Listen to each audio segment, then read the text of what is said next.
Welcome to the Monday hangout, which is the actual day that I plan to hang out.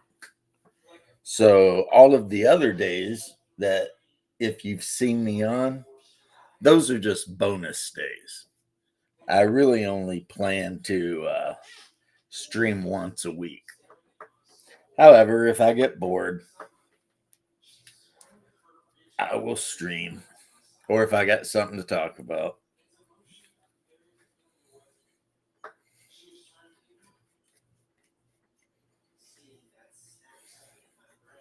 Clean my glasses, my microfiber. There we go. Oh, yeah, that's much better. I might actually be able to paint something. And then we need to go here and do what I always do, and that is send my bro an invite. My brother. My main droog. I send it directly to him so that there's no doubt. He did really good last night in the game, too. I have to admit.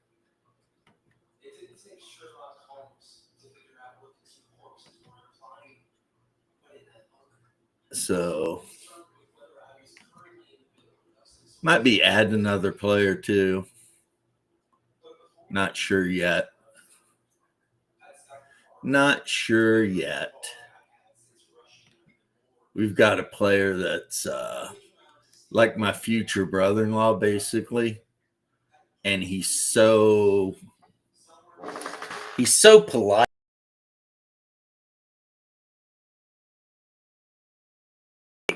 It's like your group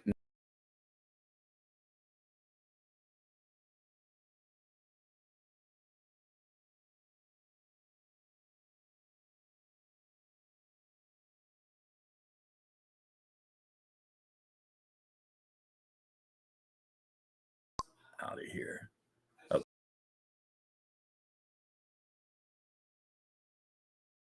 Okay. He made a cleric. Maybe I'll play something else.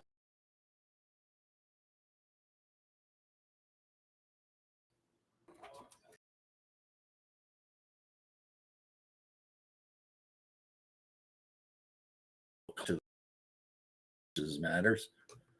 That's what she said. But anyway.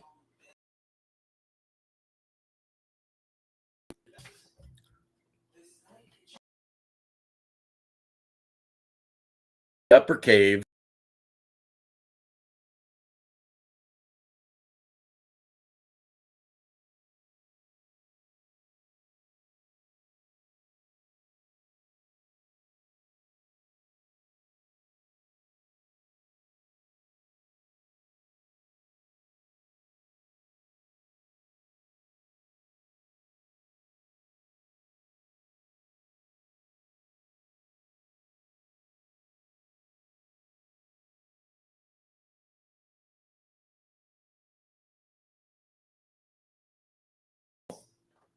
Reconnected again.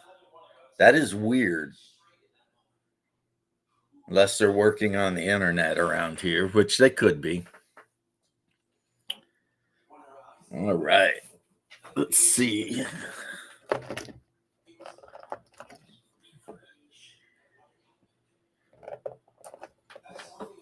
Sent my brother an invite. We'll see if he wants to show up.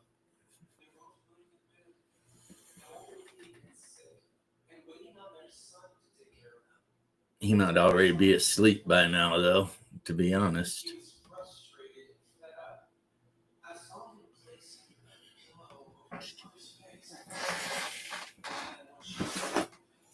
I am looking for my apple barrel gray paint, and I am not finding it.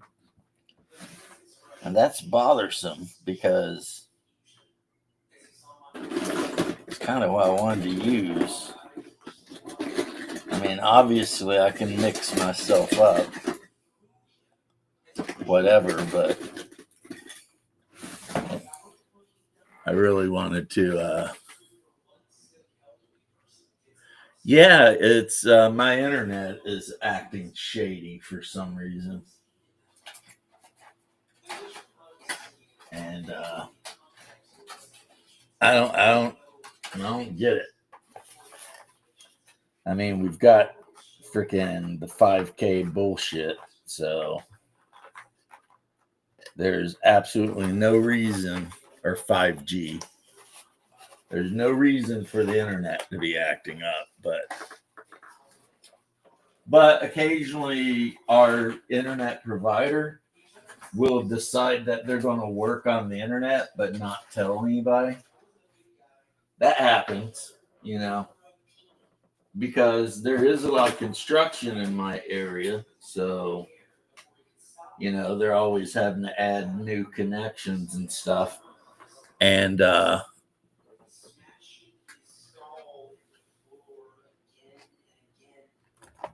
yeah, my wife and I were just in there. We were having dinner and we were, what is up, my droog?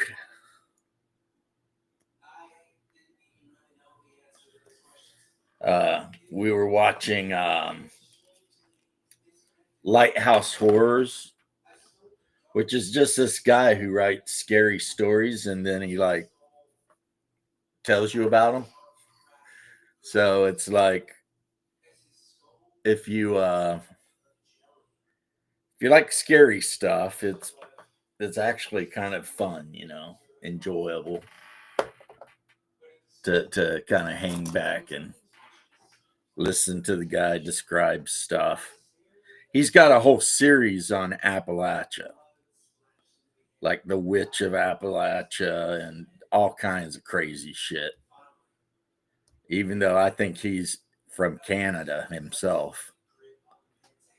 But yeah. Right this second, I'm mixing up some gray paint, some slate gray. I actually will mix up my own colors sometimes. And by sometimes, I mean a lot. Because I painted up some ghouls. They still need some work on their mouth because these ghouls otherwise have like the nicest teeth you ever saw. You know what I mean? Like their teeth are so pearly white. It's awesome. News of today. Oh, geez. Well, we played our OSC game last night. 8 players. One of them didn't show up. And they managed to defeat the Blue Dragon.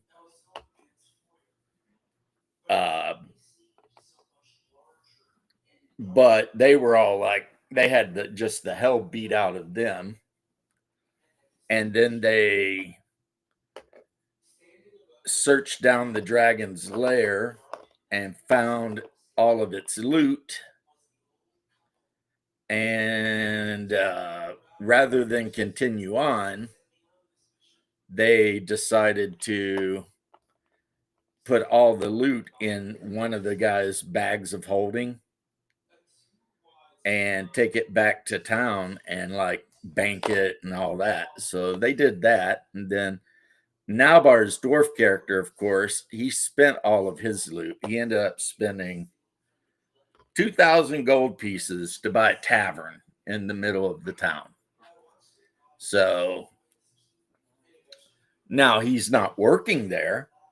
He's paying the tavern keep like 10 gold pieces a month or something to they were I did not take him off the board. He was where he was. And luckily for him, the other guy in the group playing a ranger agreed to play his character too.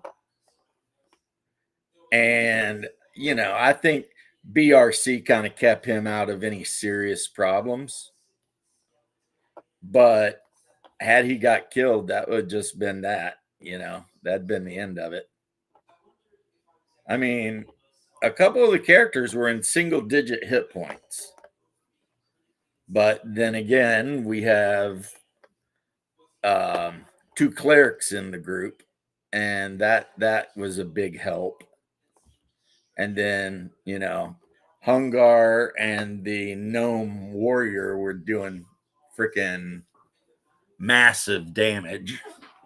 So, how you doing, Bubba? Yeah, I mean, it's like, he had a good excuse. He had picked up an extra, like, the department he works for, they let you work weekends if you want to like handle, emergency calls and stuff that can't wait. And because he works for utilities, and he always picks up as much as he can because he likes the money. So this was a week he had picked one up, and I'm like, well, okay, whatever. Your character's still in the game. And so after they were in town resting up and eating decent food and sleeping in real beds for about a week, they went back up the mountains and fought some trolls,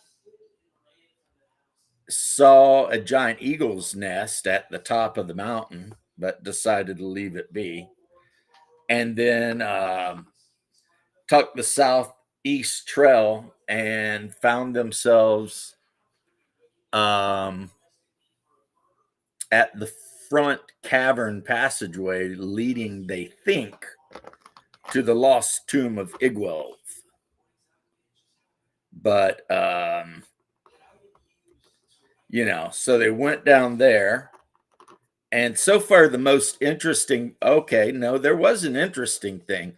They wandered into a room and got attacked by two Fomorian giants.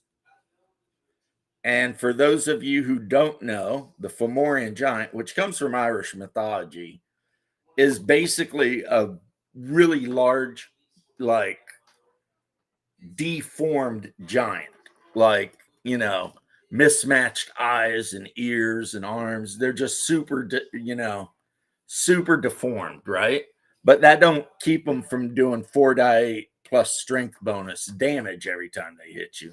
So yeah, they got into a scrap with those guys, and the thief acrobat in the group got punted by one of them 20 feet across the room into a wall, and so he was hurting pretty bad.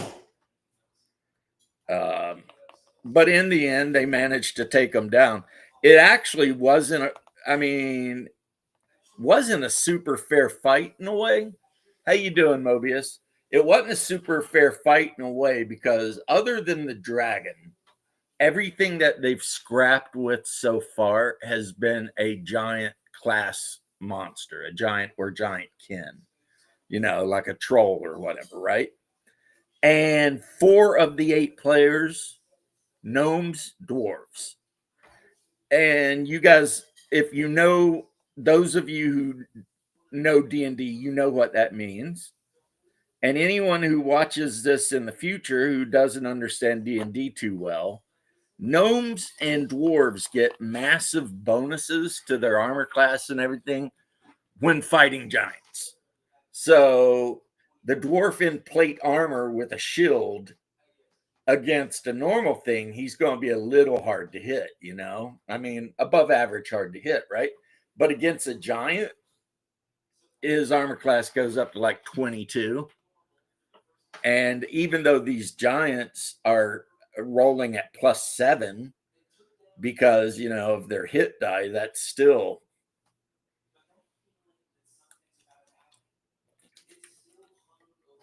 less than 50%. Election day for our brothers up north. Fingers crossed too. I hope that whoever you wanted to elect got elected. Sorry, I didn't get that. The internet isn't reachable. Shut up, Alexa. He's -8. Does he got a special skill versus fighting giants?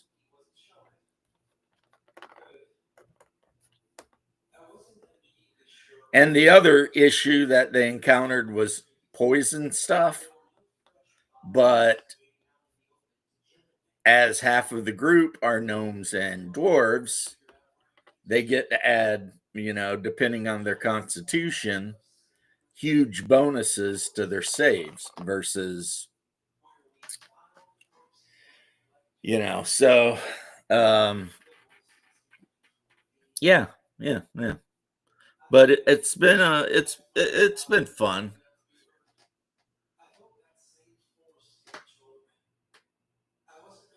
Jasmine Kumar, hello Jasmine. Just you and the videos make funny videos.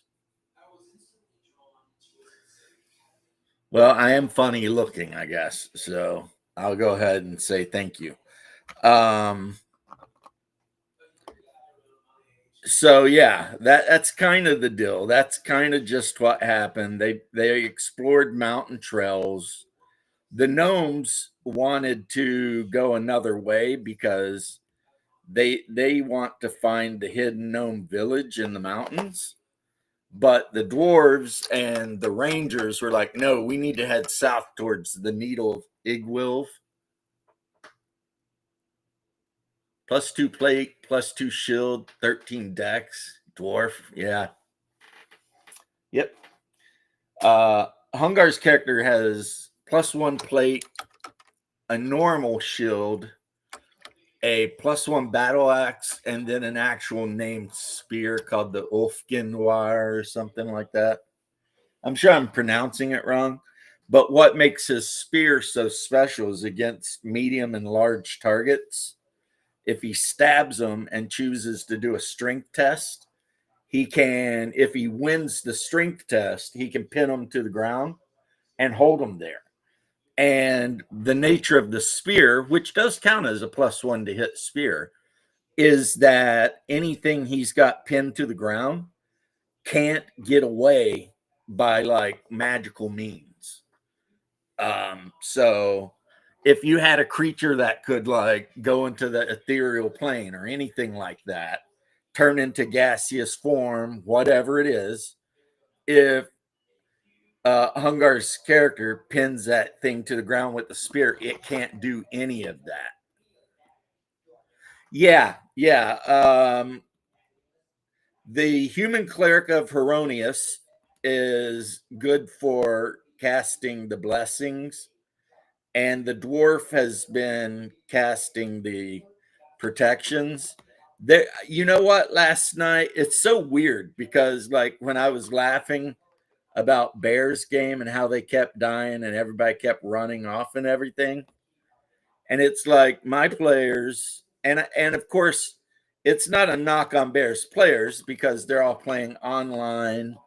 They haven't known each other for 20 years, etc. Right? And that's how my players are. They we play at a table, and we pretty much heavily enforce that when you're at the table, anything that comes out of your mouth, you said. And I told them that, and they're like, "What? You used to be the worst. You were always talking and carrying on." During the vampire game. And I was like, yeah, and I was wrong and I regret it and I'm fixing it.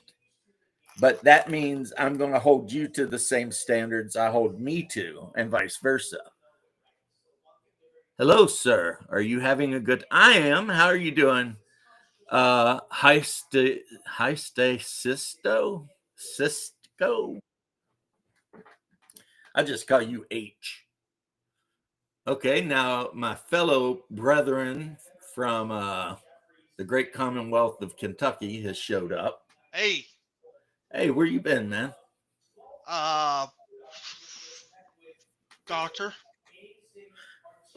Level 8 fighter, level 8 cleric. Well, there you go. That's a good combo. Not bad, yeah. We have 3 dual class characters in the group. a illusionist thief gnome, a fighter illusionist gnome, and then like a half elf ranger thief or some shit like that.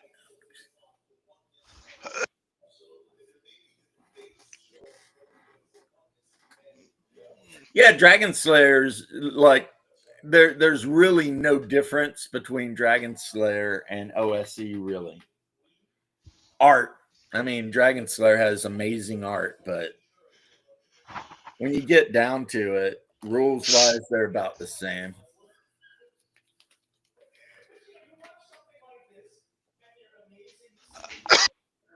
Oh, you bought yourself a new set of speakers. Nice. When I listen to music, it's off of YouTube. So I'm definitely not a, uh, you know, worried about it all. I'm just like, I got my playlist, which is crazy. For my I got, for my computer, I just use headphones. yeah, I don't even have like speakers. I was listening to my playlist earlier, and I listened to The Red by Chevelle, Unsung by Helmet, Not Like Us by Kendrick Lamar, um, Sanitarium by Metallica. I mean, yeah, my playlist is kind of all over the place. Yeah, mine is too. You know, I'll go between heavy metal to like rock and others. I got country on mine. Well, yep. Marty Robbins for me. I got Marty Robbins, but I also got one of the other greatest country music performers of all time. Johnny Horton. I wouldn't consider him country music. No. Johnny Horton is definitely more like folk music because all he sings about is like American history and stuff. Well, Cinco de Smart. No, I was going to say if you're going to talk That's not country American. music, you can't have that conversation without mentioning the Hanks. Ah, You got to have Hank Sr. and Hank Jr. And if you got Hank Jr., that means you got Waylon. And if you got Waylon, then you've got Chris Christopherson, Johnny Cash, and at some Johnny point, Cash, Willie Nelson will be making an appearance. Even though Willie Nelson's another one I don't really consider country because a lot of his songs are very much like folk music. But I mean, everybody loves Always on My Mind. I mean, I don't care who you are. And then, of course, one of my favorite songs of all time. I got to listen to some old school Dolly Parton singing about Jolene. Also, I've been listening to a bit of Nickelback. A bit of what? Nickelback. Well, of course, Nickelback is amazing. I've been telling you that forever. I figured out why people hate them, though. People hate Nickelback the same reason. You know what? It's so weird. It's like Nickelback was number one on the charts forever. And then I don't know who did it, but someone somewhere decided they hated them. And a bunch of people jumped on board. There was a comedian. This comedian was on like this one random podcast or something, and he talked about how he hated Nickelback mainly because he had to hear the same song over and over again on radio, and he really hated it. Well, I mean, he didn't have to hear it. He could turn his freaking radio off. But yeah, it was. I mean, the Nickelback hate is fucking astroturfed bullshit.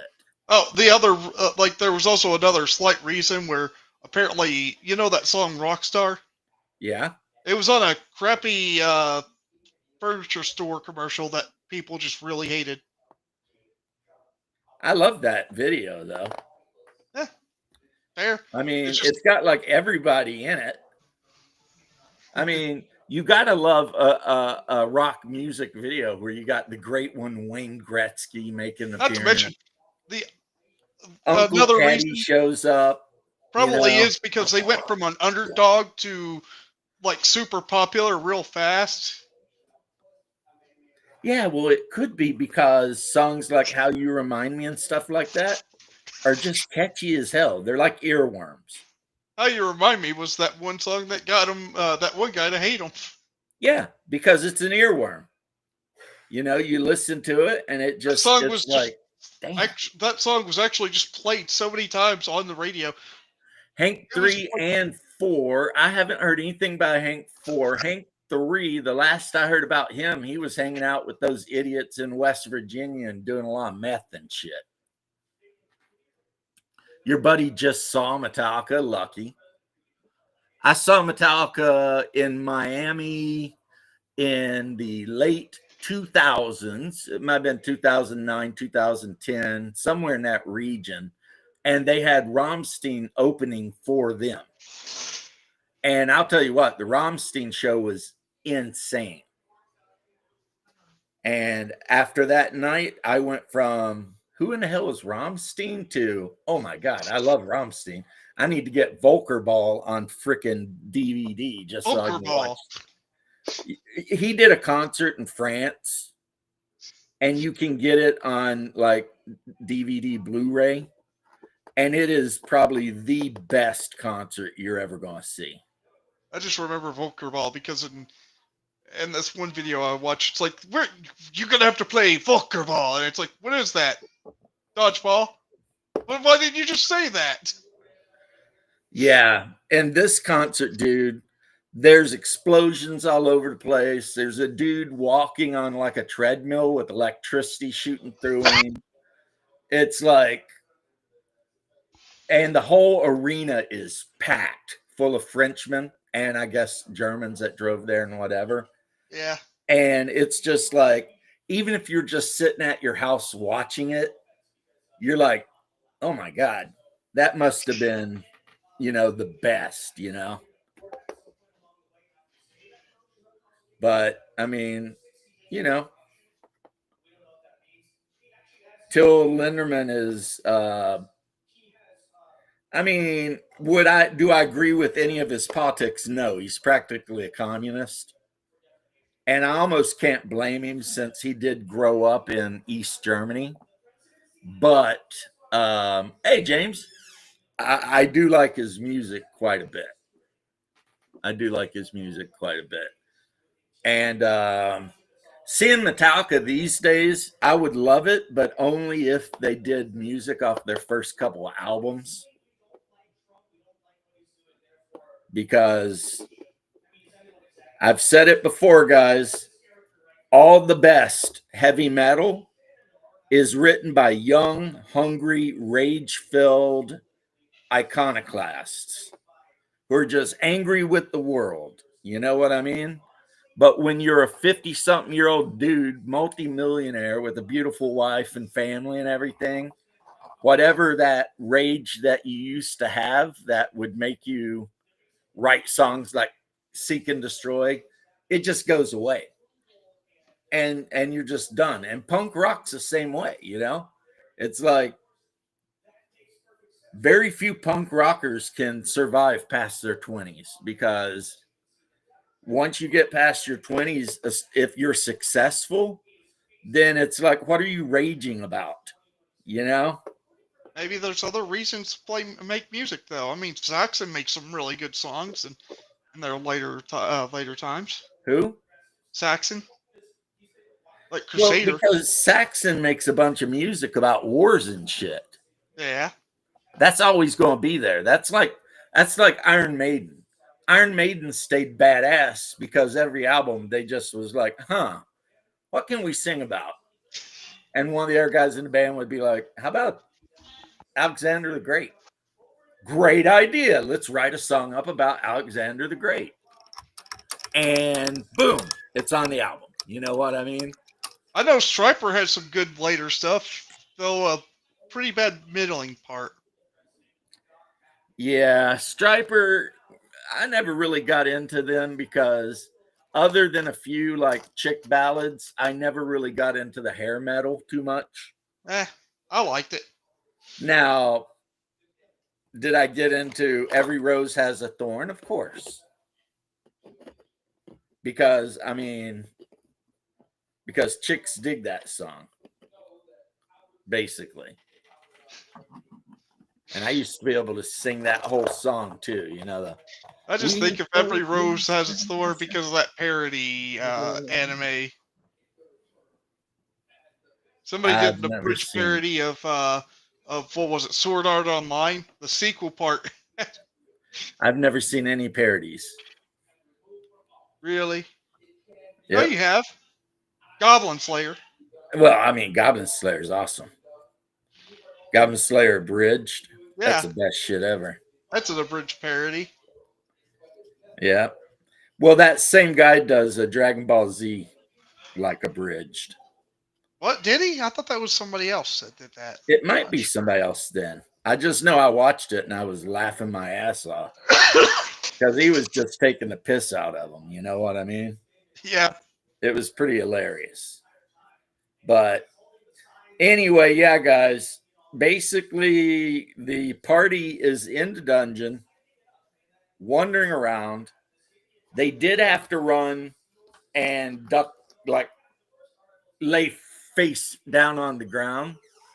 Um, for they went through a tunnel that had like 1,000 bats in it, but because of when they had entered the dungeon, and I keep track of time pretty, hardcore like, all the bats were leaving the dungeon to fly outside. So, they're in this narrow tunnel and like 1,000 bats come whipping down the tunnel and they're all like, oh shit. So they had to dive face first into the muck. Wall of Fire. Yeah, that's Hungar's answer to everything. Like literally everything that happens in game, Hungar is telling somebody to cast fireball. I say Wall of Fire for that one because then you could just block off the bats, and if they fly into it, well, they're gonna die.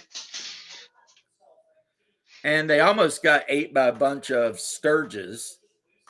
Luckily, the scout went in and saw what was in the room, and he came back and he's like, "No, we're not going that way."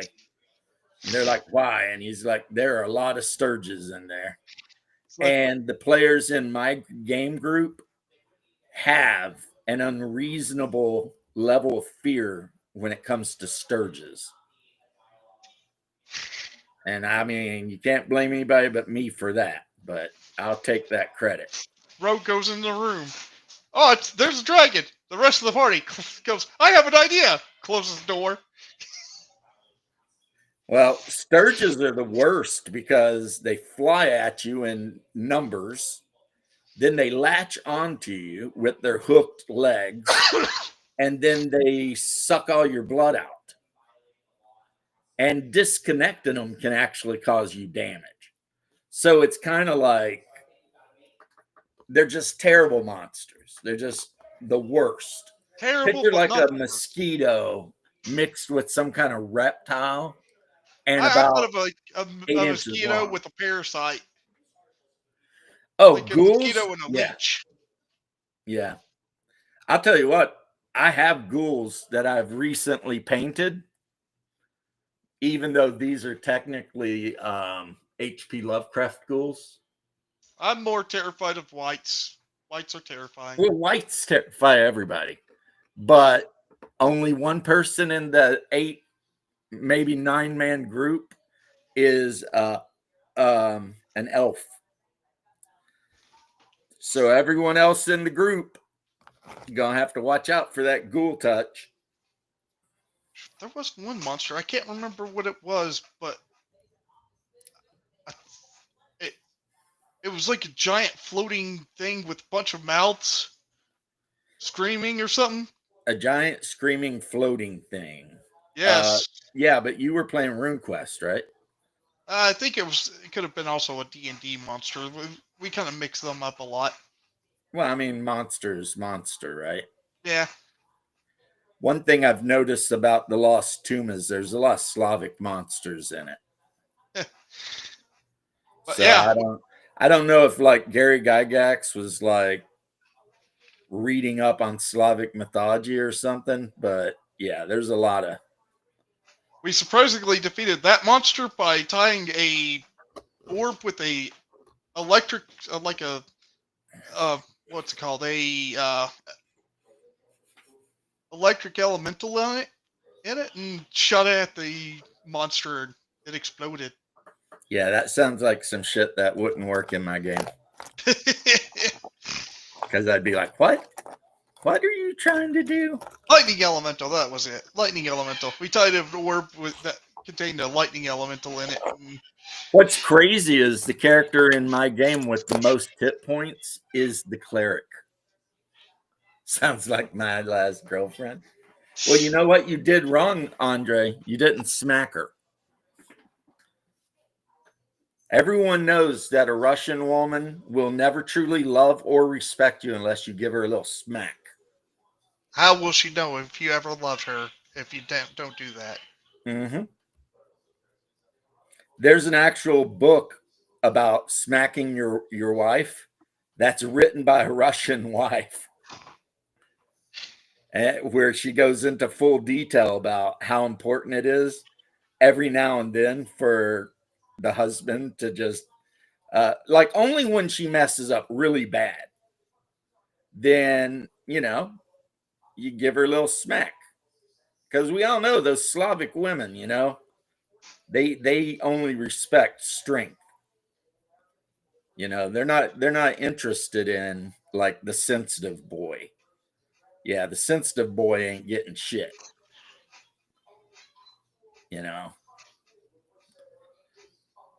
Unless the sensitive boy has a lot of money, in which case, you know. But yeah, I learned about how you date a Russian woman. It's like you ask her out for a date, you tell her when you're going to pick her up, you pick her up, you give her flowers, and then you tell her where you'll be going, what you'll be doing, and when you'll be coming home. And you don't leave anything up to her at all. Because the second the Russian woman feels like you're wishy-washy or some shit, it's over. And of course, I'm speaking in generalities. This is not every single Russian woman, but it is a lot of them, believe me. They just, yeah, I mean, but if you can tame one of them, they make really good wives. You just got to tame them down.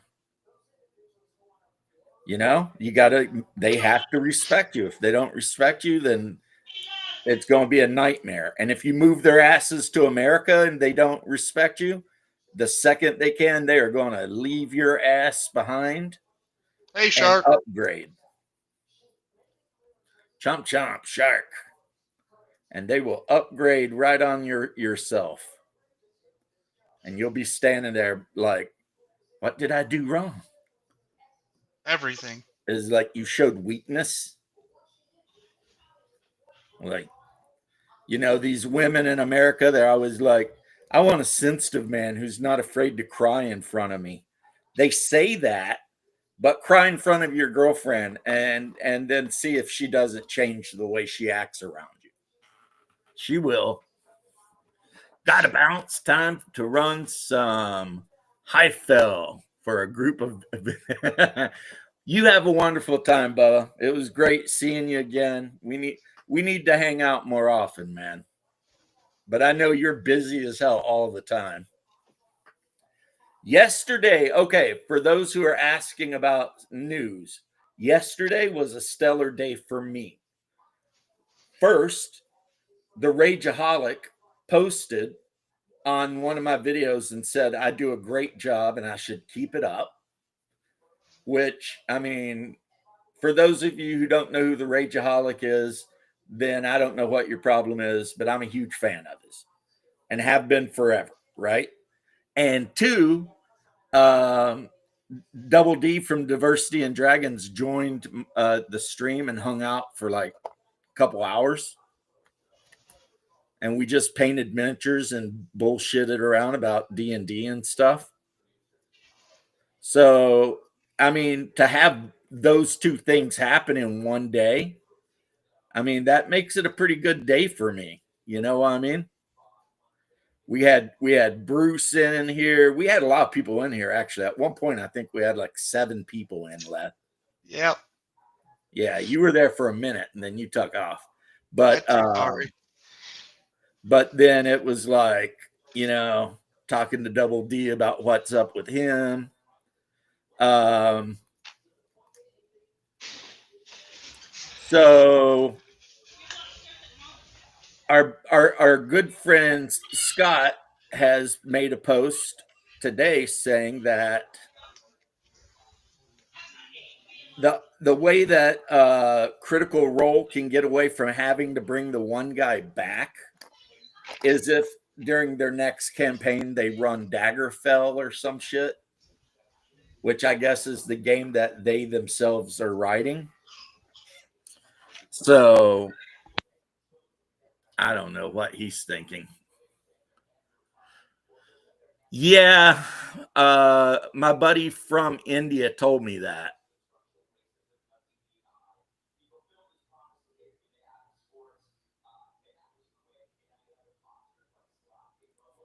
Well, I don't know why Pakistan. And if there's any Pakistanis in the audience, you can correct me. But I don't know. Pakistan constantly wants to F around with India. And every time they find out, you know what I mean?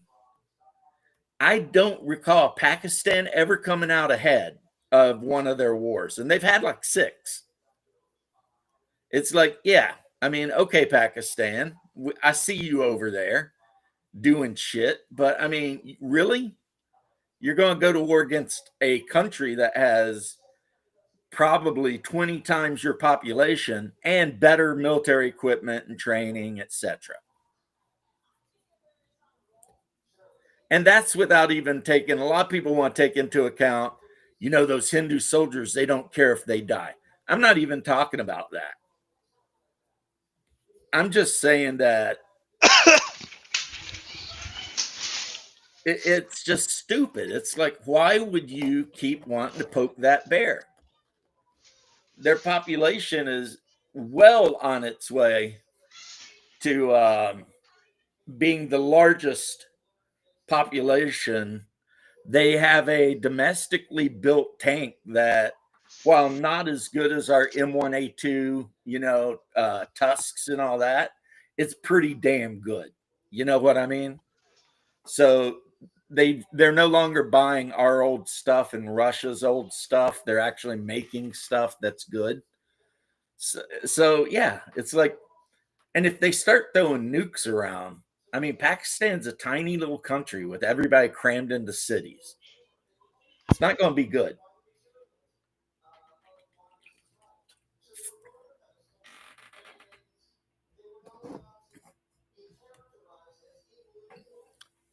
Yeah, India has the nukes too.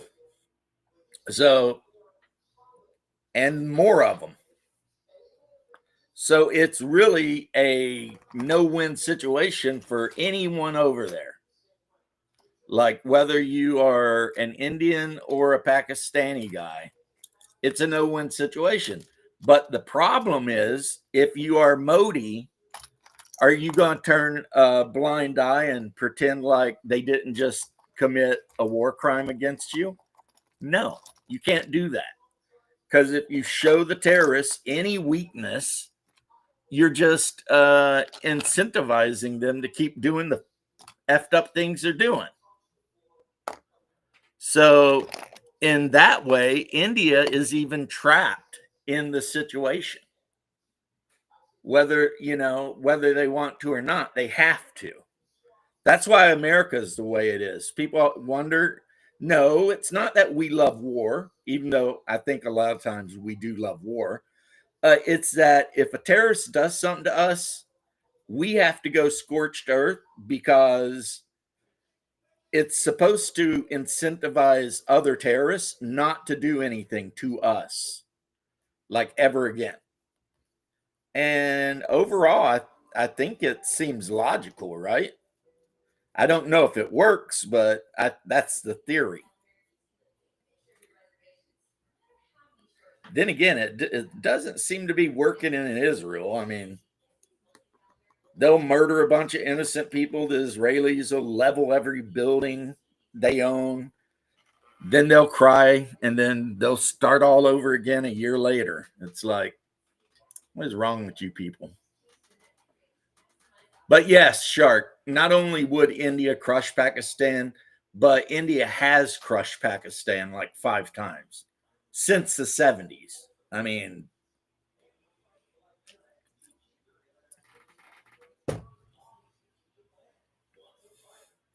and if India moves closer to the United States away from BRICS, that will, in theory, drag Russia with them. So then Russia will, and that, I think the whole goal, and I did not go to any kind of schooling for politics, but I think Trump's whole goal is to isolate China. And I think that's why he's talking about deals with India and deals with Russia and like all the big major players. Trump is talking about making all these deals with them, right? Because if he can isolate the CCP, they are absolutely screwed since they import about 60% of the food they eat from us. And, what are they going to do? Go to war with Russia? That wouldn't be smart. I mean, there's a shit ton of them, but Russia's got a lot of nukes. So, So if you look at, I know a lot of people hate Trump and they're like, blah, blah, blah, he's a bully, blah, blah, blah. No, he's got plans. He knows what he's doing. This guy knows what he's doing. Like today, when he punked out Macron, that was hilarious. Or was it yesterday? Because Trump met with Zelensky to talk peace. Zelensky, of course, is being a rat-faced little bitch. And the French president thought he was going to be sitting in on the speech.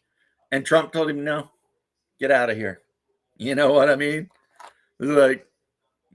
It's like, why do we need the French here? It's like, what are you going to do? Nothing.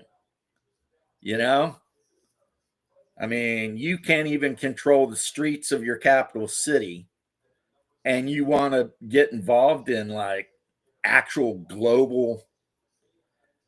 Someone said, and I forget who it was, but I watched the video and they said it and they're 100% right. Being president of France is about the equivalent of being the governor of Texas. If.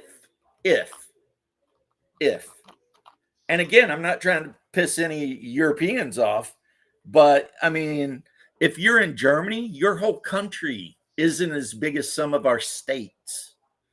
So it's like you want to have all this say in what's going on, but you're just little guys, And I don't mean that in a mean way. I just saying, it's like. But the problem is Zelensky keeps demanding nukes and to be part of NATO. And all of a sudden you start talking about wanting Russia to give Crimea back and all this shit. And it's like, these are all things that are 100% non-starters for Vladimir Putin. Because of religious and historical reasons, Vladimir Putin will never give Crimea back. And that's not even counting, the warm water port thing. But those of you who are not Orthodox, if you haven't heard me rant on about this before, you're getting ready to. Crimea is where the third son of the Rorik dynasty accepted Christianity and then spread it from the capital of Kiev, which was the capital of Russia at the time, throughout the land.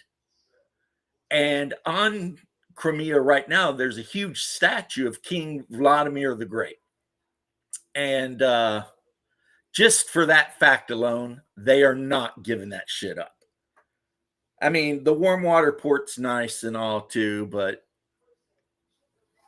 no, it's about, because a lot of things the Russians do, if you don't know about the religion, the culture and shit, you don't understand what they're doing. There are reasons.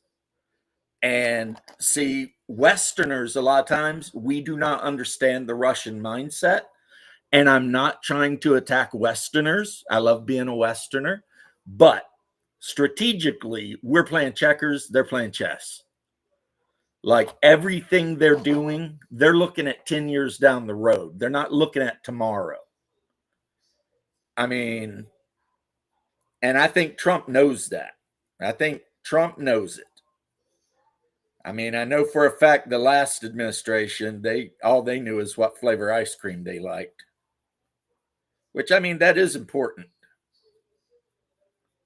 Like, just in case you guys ever wonder, like if I'm ever walking down the street and you see me and there happens to be an ice cream shop nearby, and you're like, James, bro, I listen to your channel all the time. Let me buy you an ice cream cone. I'd be like, awesome. I love ice cream, right? Get me butter pecan. That's my favorite. Yeah, it's not just about the security, though, Shark. Yeah, yeah. France, I saw, and of course, this is anecdotal because I saw it on YouTube, and I'm not going to look the video up to prove it. So if there's any nerds out there that are getting ready to say, I need receipts, it's not going to happen. I don't play that game, but Russia makes more artillery shells in a day than France does in a month. Think about that. They've got their industry rocking so hard that the Russian artillery on the front lines, they've actually assigned each gun 3 crews so that the gun can go nonstop, 8-hour shifts. I mean, they're just artillering everything because I mean, if you know anything about World War II, one thing you know is the Russians love artillery. They love it. I mean, they're bringing the artillery and they love that pound and ground kind of warfare where you just slowly erode your opponent.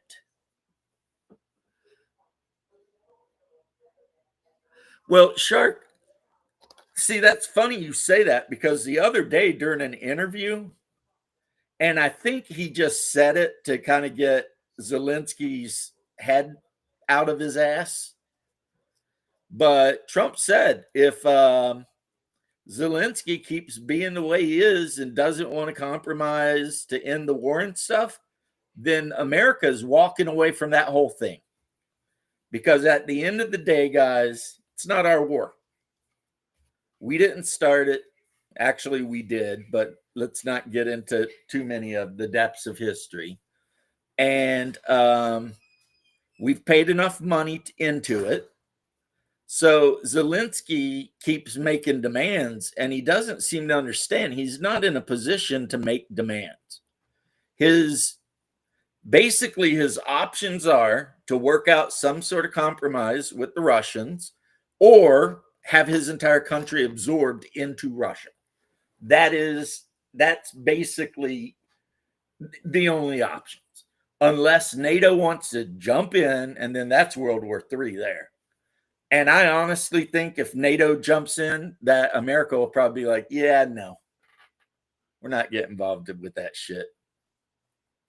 You know, we ran over there 2 times already, sacrificing millions of our boys to freaking, pull your asses out of the fire. We're not doing it again.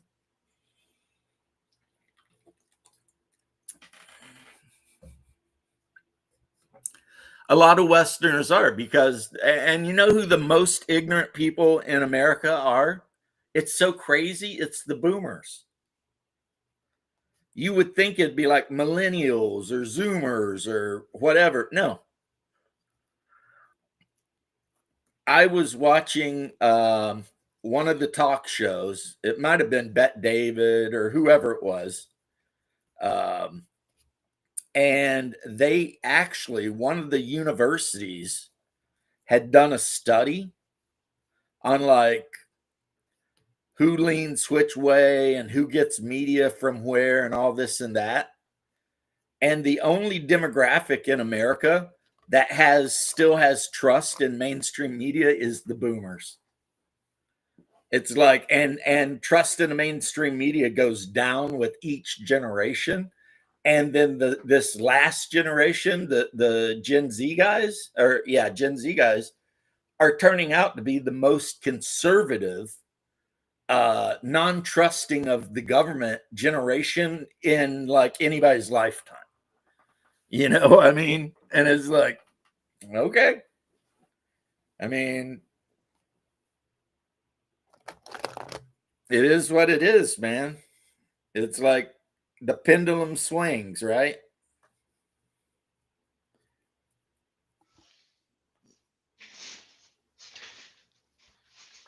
I hear you.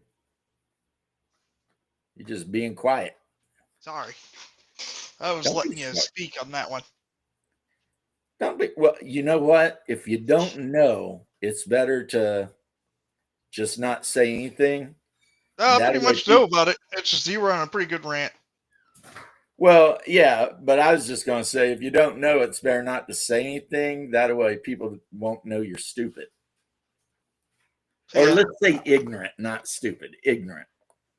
But When you say that, it just makes me think of that King of the Hill episode with the pig guy. yeah, Shark, you're 100% right. In World War One and World War Two, Canada, America, whatever, we were willing to go and spend the blood to make shit happen, right? But modern day, what, you gonna send a bunch of freaking millennials over to fight against the Russians? That's not gonna work out. Frog pizzle my grizzle. Especially if you're fighting near Russia. Because I don't know if it's a rule in war games, but there should be a rule in every war game where Russia is that Russia gets like huge bonuses anytime they're fighting anyone in Russia. Because I mean, those cats, yeah, they take it personal. You start running through their piece and all. Next thing you know, you're gonna have female Russian snipers crawling around with confirmed kill counts of the 300 plus. Hey, I just want to say we had a good game last night. I already said you did really well last night. I was surprised when it hit 10:30 and you said it was 10:30. I was like, holy moly. It's Well, already I've told people that because we got to end it kind of early so people can get up and go to work, right? But if I had talked to my wife, I don't know how she'd feel about it. But I mean, if she was cool with it, I'd say start even an hour or two earlier.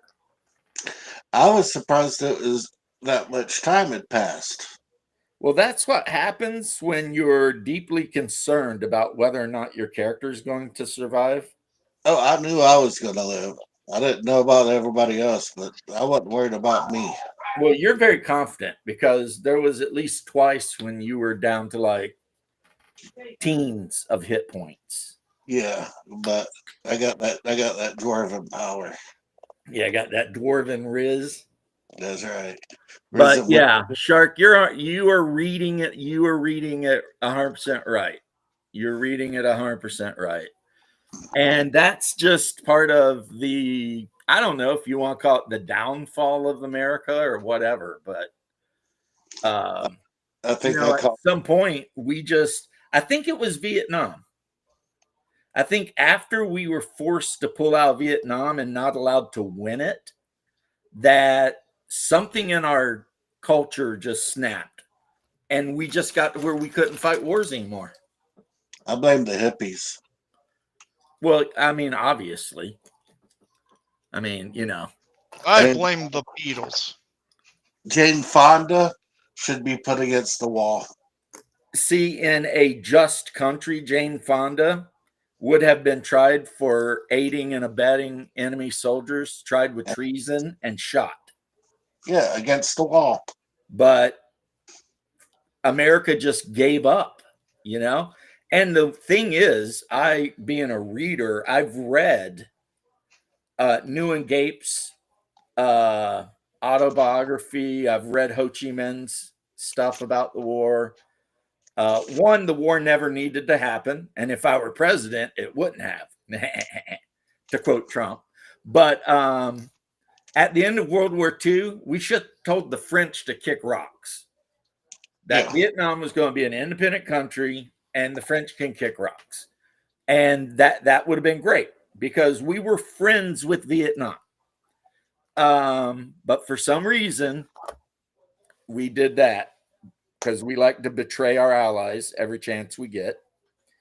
And then if you read like Ho Chi Minh's autobiography and where he talks about the war, on no less than 4 occasions were they like days away from surrendering. But then every time we'd be doing something that was making them say, oh shit, we need to surrender, we'd stop doing it. Like Operation Linebacker was 100%, according to the Vietnamese high command, a success. They were literally having discussions about calling the United States and asking for a surrender, you know, because they couldn't stop the B-52s leveling the whole country, you know. But we stopped. And I think that's when America started becoming like, you know, unable to win wars, really.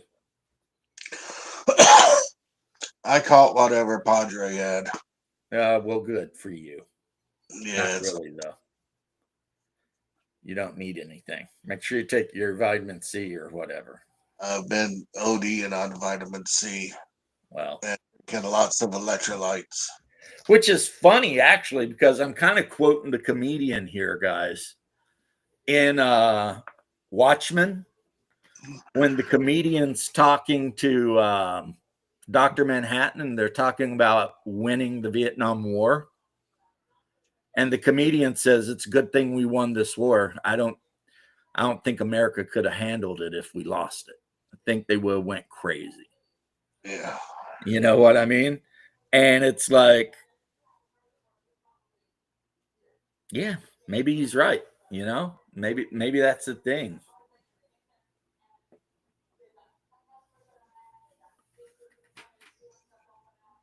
Oh yeah, well, and here's the thing that Westerners don't know.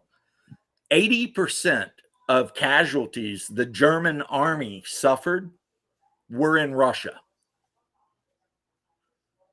So the Germans lost millions of soldiers, and 80% of that was in Russia. So when we landed on those beaches, not to take away from anyone, I've seen the first 15 minutes of Saving Private Ryan.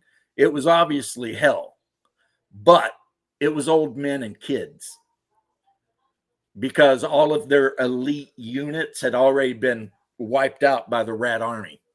Well, those old men and kids, they knew what they was doing.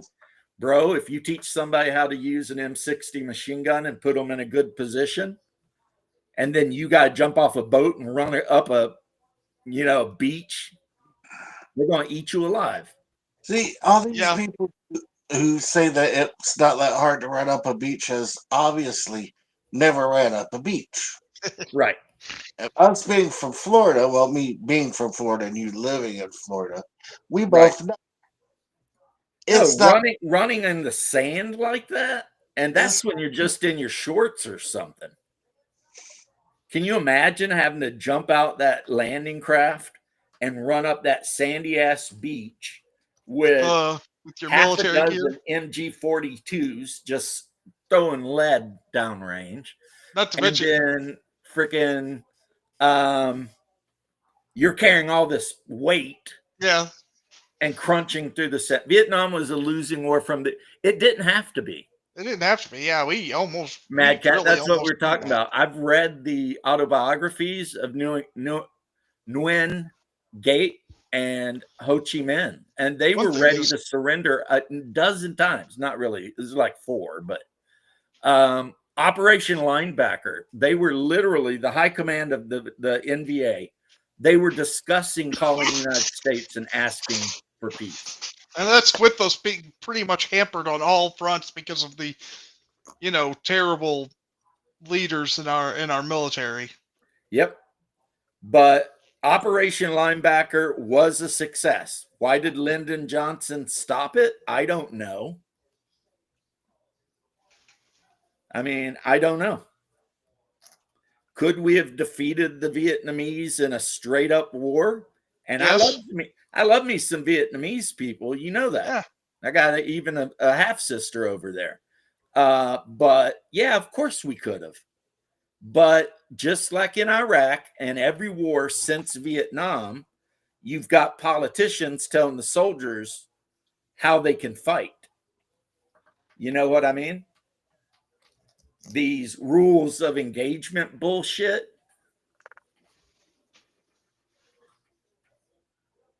Yeah, I mean,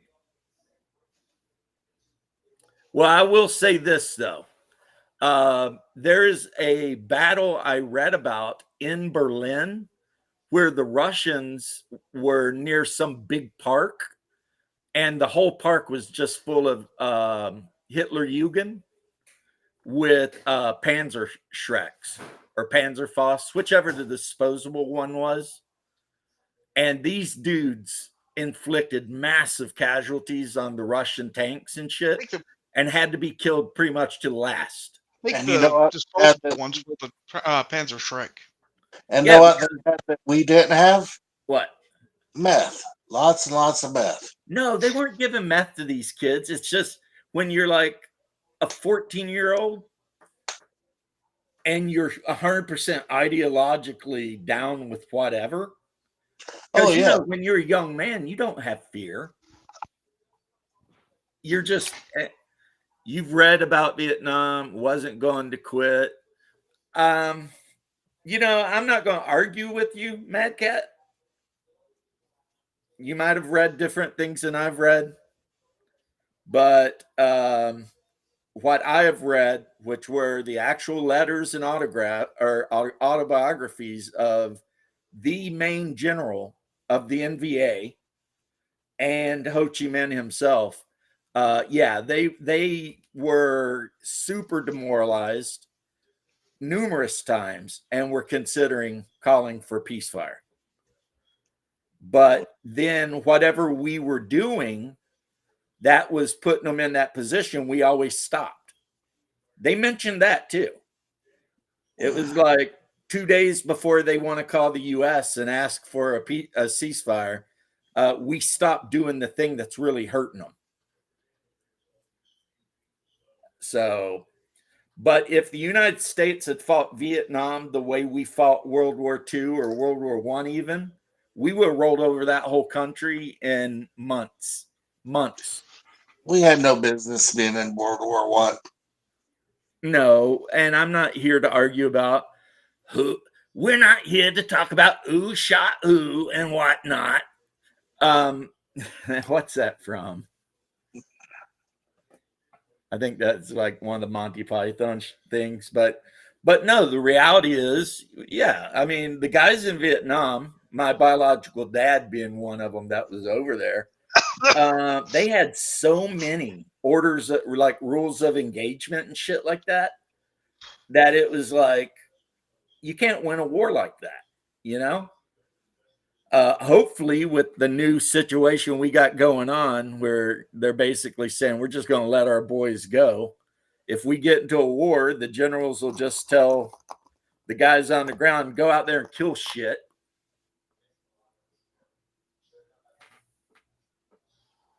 Well, look, Shark and Mad Cat and anyone else, I will be the last one to ever talk down about the Vietnamese being brave, hard fighting men. They are brave. They do fight hard. They are an awesome group of people. But what I'm telling you is if we entered the Vietnam War with the same kind of attitude as when we entered World War II, there wouldn't be a Vietnam left. Literally, there would be more U.S. soldiers in Vietnam than there would have been Vietnamese. I mean, when we hit Europe, think about it. It was just thousands of Sherman tanks all over the place. Yeah. Well, that's why they had to get rid of MacArthur, is because he wanted to nuke the shit out of the Chinese when we were fighting them in Korea. And everybody's like, hold on a second. But old MacArthur, he's like, he had the B-52 stationed on an island off of Japan. He was ready to let the Chinese nuke their asses right back to the Stone Age. Fuck the French, Shark. That's right. You know, during the one battle where all the French Foreign Legionnaires died, their commanding officer committed suicide. He set the French camp up in a valley surrounded by hills. And of course, the Viet Minh, as they were called at the time, they took all the high ground and just fricking started killing all these Foreign Legion guys. And the French commander just deleted himself rather than have to deal with it. I'm going to bounce out because I feel like shit, brother. Yeah, you sound like I'll it. see, Hungar. Be good, Left. Yeah, I hope you feel better, man. Thank you. Love you. Get well. We got a game next Sunday, remember? I'm going to be, I don't care if I'm like on oxygen, I'm going to be at that game. That's what I like to hear. Only thing is, be away from gaming Sunday is that long sleep. Or as we call it, if you go into repose. Yeah, sweet release.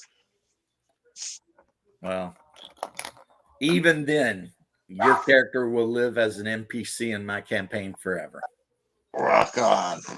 Love you, brother. Love you. But anyway, you know, that's one thing about gamers, boy. We love history and we love talking about wars. We definitely are a bunch of armchair generals, for sure. And before anybody wants to get offended, I keep saying we.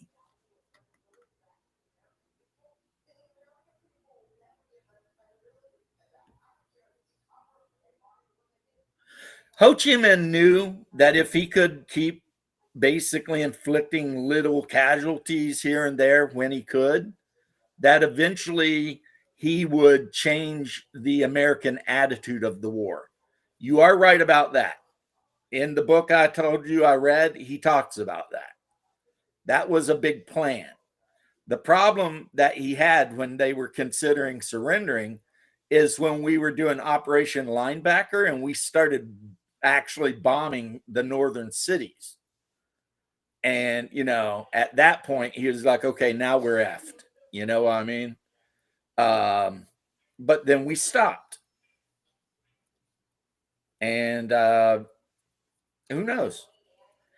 See, me, I'm one of those weirdos, like maybe me and Alex Jones are related distantly or something. Because part of me almost thinks that the Vietnam War was kept going as long as it was with all the rules of engagement and everything because the government was specifically trying to get a bunch of young men killed. Yeah. Well, thanks for the correction, but I do remember reading about that. I will tell you guys, when I talk about history, I've read so much about history that sometimes battles blur together. And, you know, so I'm not maliciously trying to lead anybody astray. It's just sometimes, you know, one thing blends in with another, and then you're talking about things and it just is that way, guys. And I just hope that you can forgive me and understand that, no, I'm not trying to lead anybody astray and give you bad information. And I agree with Hungar and whoever said we never should have been in that war. I agree with that. At the end of World War II, we should have told the French to pound sand up their freaking nasty whatevers and let Vietnam be an independent nation. And if we needed to put them under our umbrella of protection, we should have done that.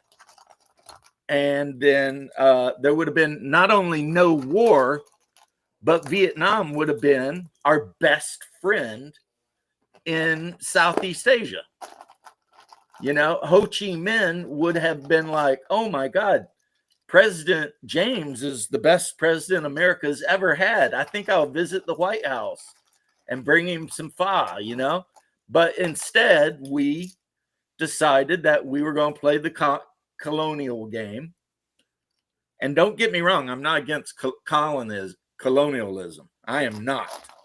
90% of the time when somebody gets colonized, everything's better after the colonization. I mean, people want to bitch about colonization. We stopped the Aztecs from eating their own children, so they can kiss my ass, right? But Vietnam, man, those dudes worked their asses off supporting us during World War II against the Japanese, and all they wanted was to be an independent country. And we couldn't do it. And I am not trying to sound anti-American here. I love my country. I've actually fought a war for it. But we did the same thing to the freaking Kurds. It's like every time we fought the Gulf Wars, went to the sandbox, the Kurds have 100% had our back. And every time when we leave and then they get exterminated by, whichever dictator happens to be doing the extermination. The domino theory of communist takeover of the world was, it's like, okay, half of my furniture, which is really good stuff, made out of real wood, the whole 9 yards, half the furniture that the wife has bought that's in this house was made in Vietnam. They are still a communist country. Vietnam did not become capitalist or a monarchist or anything like that. They are a communist nation, but they're a communist nation that's like, hey, you want to buy furniture? You want to come over and vacation? I mean, as long as you don't try to overthrow the country and shit, they're good. They're good. Come on over, hang out, spend your money. So it's kind of weird because it's kind of like, just because some country is communist doesn't necessarily mean that we, the US, can't get along with them. But I think that comes down to us giving a shit what other people do in their own countries. Yeah, exactly, Shark, 100%.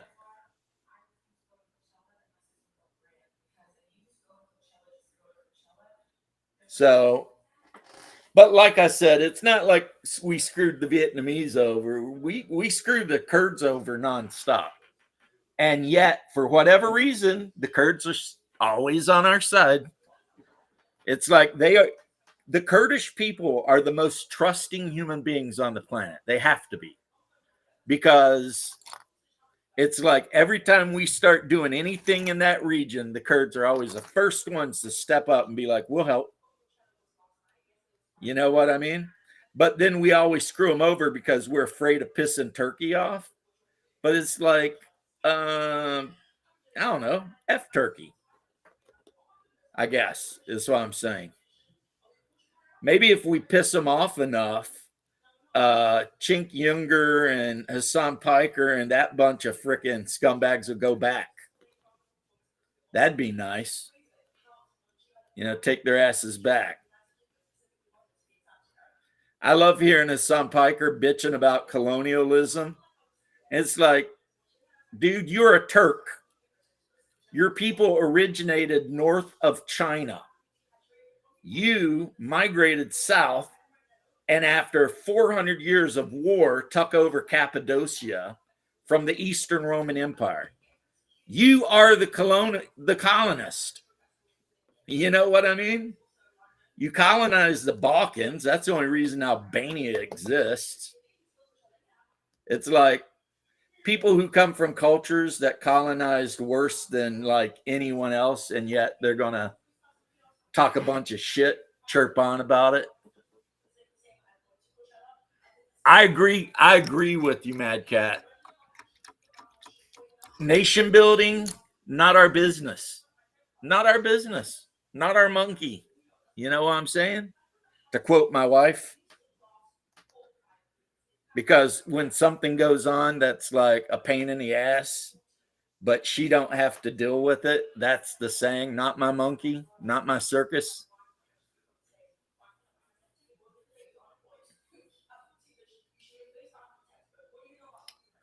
Well, we'll see what the next 3.5 years, possibly 7.5 years. No, I love that Trump's like trolling everybody. He's got that red hat that says Trump 2028 or some shit like that. And everybody's freaking out. And it's like, no, the man is not going to run for president in 2028. You guys are just idiots. And he knows you're idiots.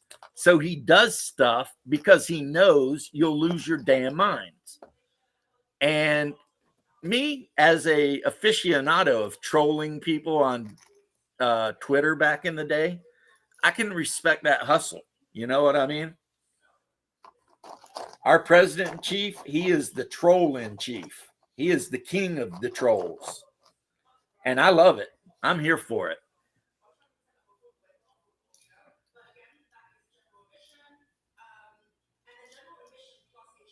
You know, the worst thing we've done with foreign policy, some people say this is a hot take. I don't think it is we have constantly rejected any sort of offer of friendship from Russia since the fall of the Soviet Union, and definitely before.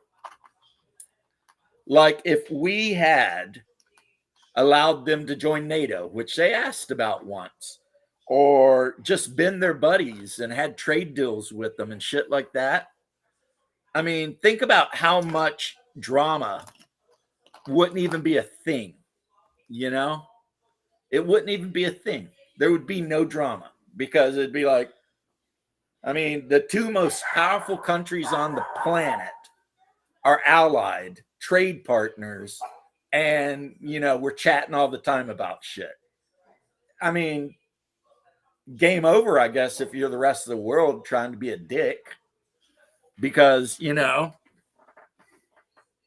what would you do if you picked a fight with Russia or America and it meant that Russia or America would be jumping in, you know? It's like nobody wants that heat. And that mineral bullshit in Ukraine, all the minerals Zelensky's trying to get us to make a deal for are in land occupied by the Russians, and they're not going to give that land up. I thought so. I knew it. Yep. And I hate to enfranchise or whatever you guys from like fantasy land. Russia will give up none of Donbass. They're not doing it.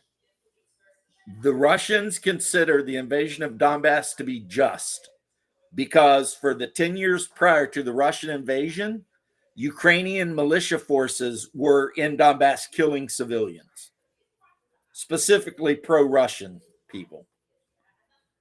And that's what caused Russia to have to go in there. For the Russians, it was pretty much humanitarian aid at a point, you know? And Donbass has always been part of Russia. And the people who live in Donbass are ethnically Russians who speak Russian. And half of the units fighting in the war right now are Donbass people. So, you know what I mean? They're fighting for the Russians, I mean. Like when they made the turtle tank, that shit was put together by a unit from Donbass.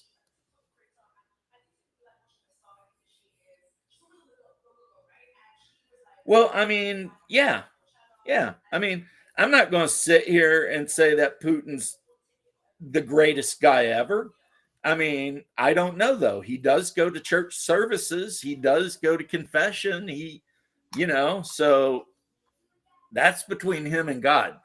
But what I am saying is America and Russia could really help each other out a lot. Like for real, guys. I mean, they need things we got. We need things they got. And just the fact that we would be allied would just be a big FU to anyone else on the planet. Right?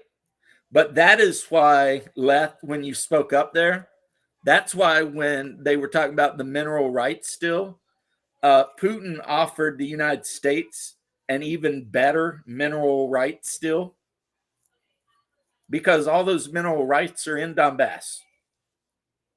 And yeah, he's not giving it up. So, my opinion, work with the Russians. Get all those rare earth materials that we need at a good price. Take all the sanctions off of them.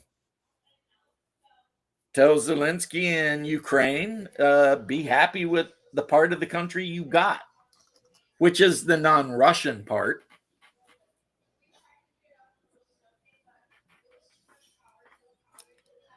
You know what it is, Shark? I'll tell you what it is. It's the neocons. And you don't have to be left or right to be a neocon. These freaking neocons that still think the Soviet Union exists. And it's like, wake up, guys. The Soviet Union ceased to be a thing. 40 years ago now, almost 30? Yeah, it's been a while. So it's like, and then they say stupid shit on our news like Putin is trying to rebuild the Soviet Union.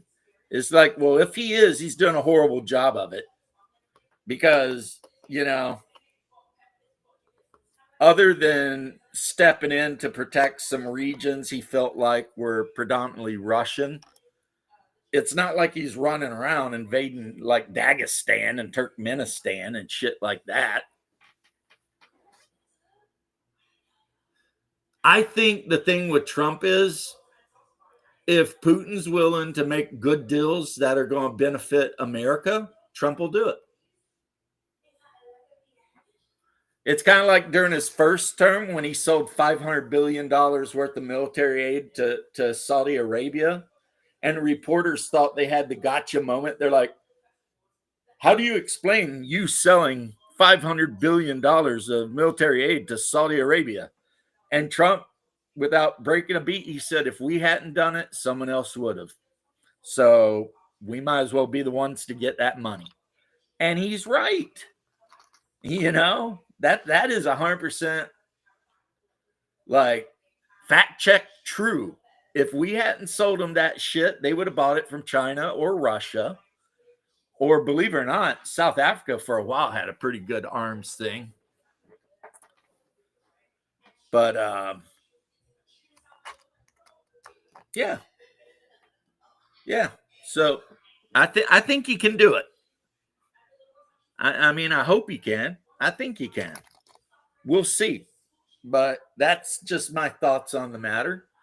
However, as a lot of people will tell you, I am very much an optimist. And it has nothing to do with my love of Trump's trolling. Also, guys, if Kamala had won, but had been making moves like this to try and get shit straightened out, I would 100% be like, go Kamala, go.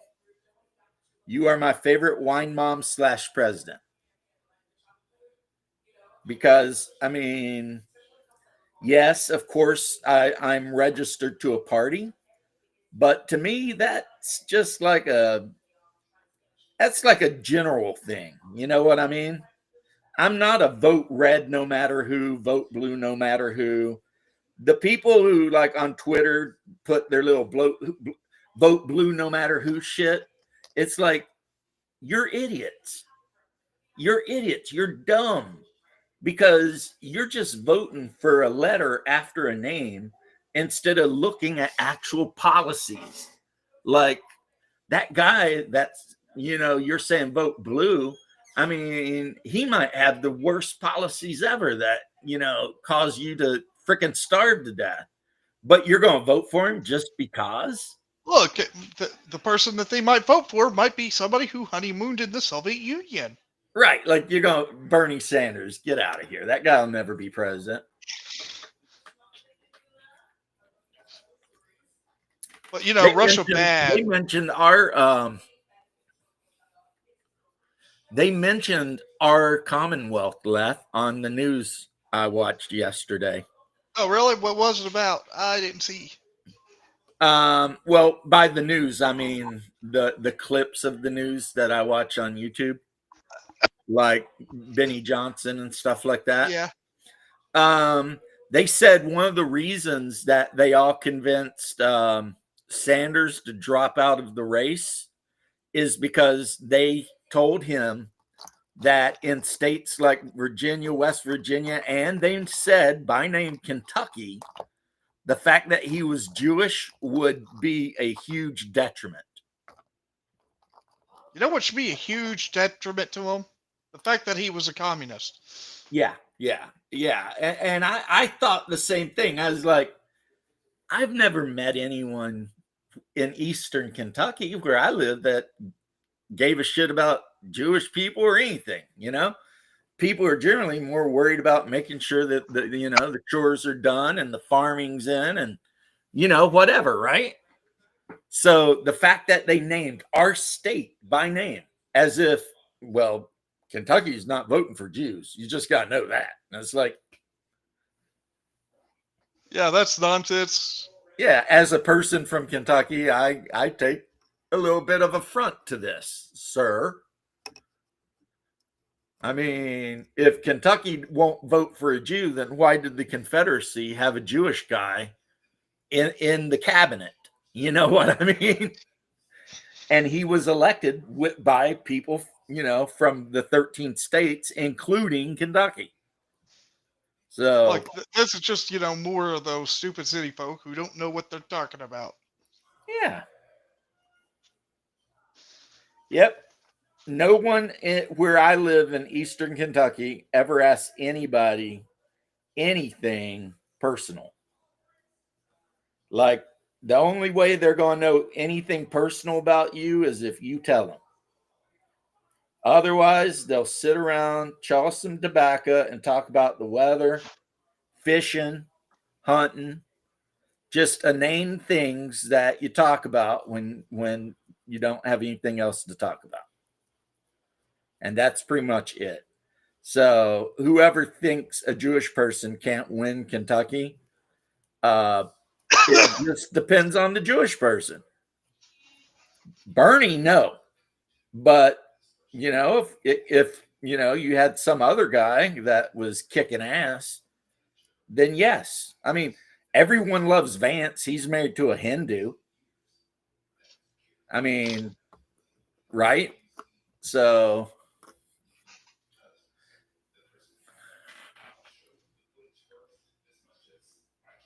yeah. Well, by too liberal, he was a straight up communist. That's the problem with Bernie. He's literally straight up a communist. He is a straight up tanky Soviet communist. He honeymooned in the Soviet Union.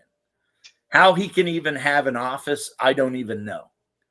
You'd think we'd have rules where people who vacation in, these countries that are our arch nemesis at the time can't come back and then or get even elected. now, because they want to try to act like Russia's so bad. This is the same party that hates Russia so much, and yet one of their most prominent politicians honeymooned in the Soviet Union. Right. Well, I mean, Biden's big guy, his State Department guy or whatever, gave a speech where he said that he thinks Orthodox Christianity is an existential threat to the West. And it's like,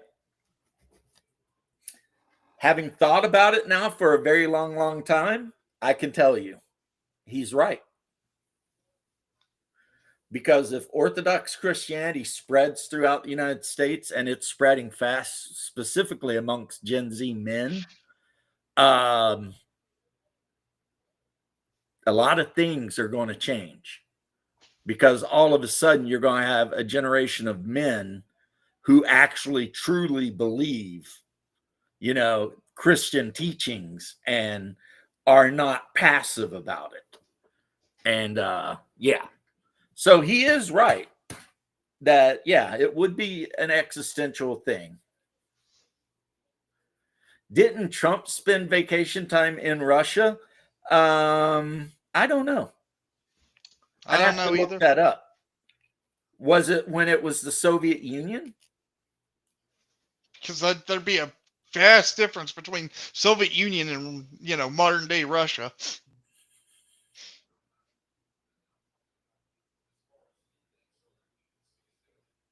Right. Well, do you guys remember a few years back when that one idiot was graduating from West Point and he wrote "Communism Will Win" on the inside of his hat, and he showed it off in a picture, and they busted his ass right out of the army. They're like, "Nope, catch you later, bud." So that guy, because he was being an idiot, gave up his entire military career to be an idiot. It's like, it's like you feel bad for him, except he's so stupid that you kind of can't. Or maybe that's just me, but like, if a reasonably intelligent person has a run of bad luck, I can feel a little bit of sympathy for them. But if someone's just a complete freaking retard and they do something completely stupid, I have no sympathy. Yep. Because it's just like, look, man, you can't be helped. You're too dumb. Here's What I another mean? thing about Trump spending time in Russia. At least Trump wasn't going like bread lines are a good thing. I mean, but did he spend time in Russia? I don't know if he did, but here's the thing: even if he did, I know Trump has never said bread lines are a good thing. Waiting in line for a little bit of bread is not a good thing. No, but Bernie said that. Yep. Waiting, yeah, bread lines were a good thing. Like, really? Huh. That's funny, because I bet you if you could ask some of the old Russians if they thought it was a good thing, they'd probably say, no, not really. We weren't huge fans of waiting in the freezing cold for bread and toilet paper. And the only meat we got to eat for like months on end was bologna, because, you know. No, one thing that was a hot commodity in Soviet Russia though, What? used cars. They were more expensive than new ones. Well, I mean, have you ever been on the inside of a Lada? No, nowhere do I plan on it. Yeah. A Lada is like a Yugo. If like the Yugo was built by really, really stupid people. So as bad as the Yugos were, the Ladas are worse. You know what I mean? They're just horrible, horrible cars. They're made as cheaply as possible. And even with factories running full tilt, making the cars, they never, ever, ever made enough so that your average Russian man could actually have one. Because that's just the way economics works. If you're gonna do stuff, it's like whatever. I mean,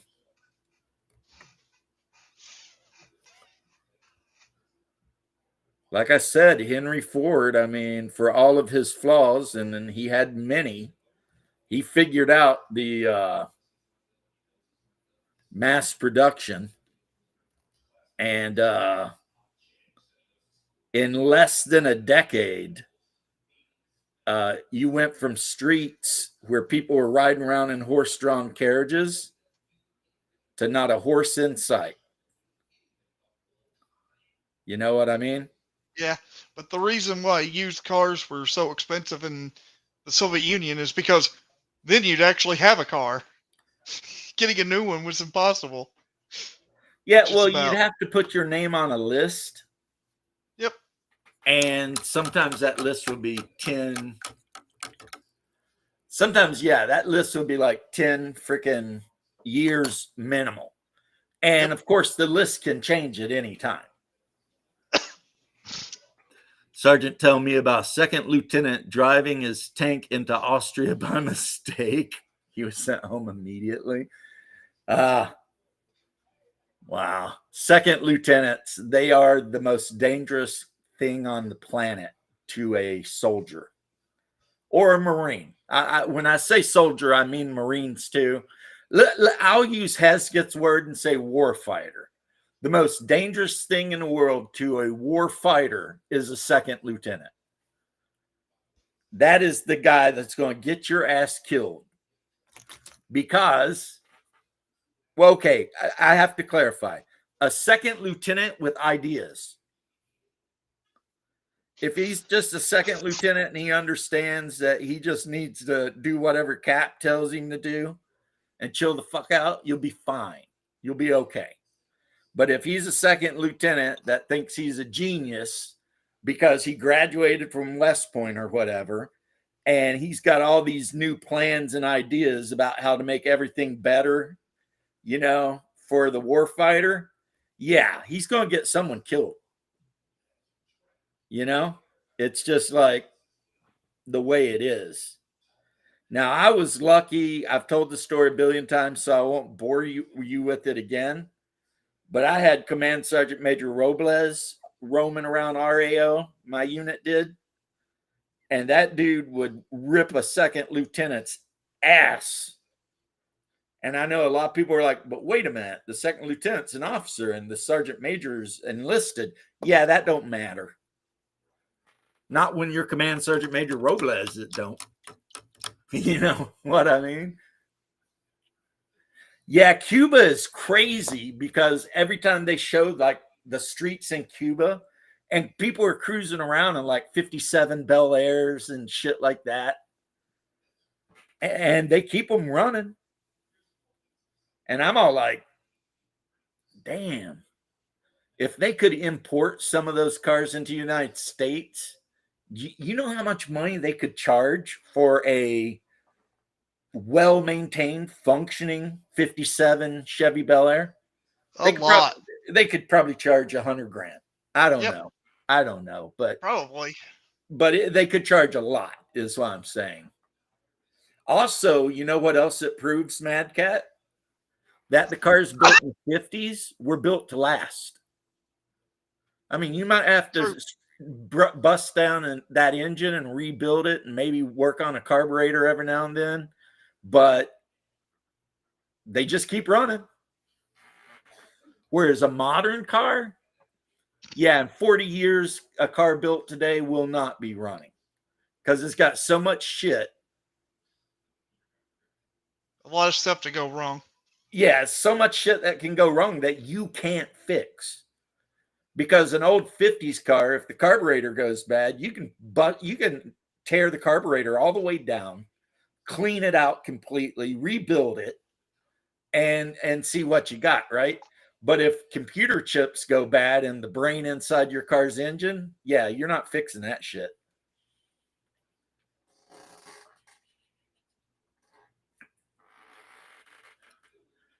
Mad Cat, that is a fact. But the rule of thumb at 3-7 Infantry, all of it, from headquarters all the way to Echo Company, was anything Sergeant Major Robles said, you pretend like Colonel Jensen said it. Because he was basically the mouth of Sauron. You know what I'm saying? He was a little Filipino guy. I've described him. His English still wasn't good, despite being in the Army for like 30 years.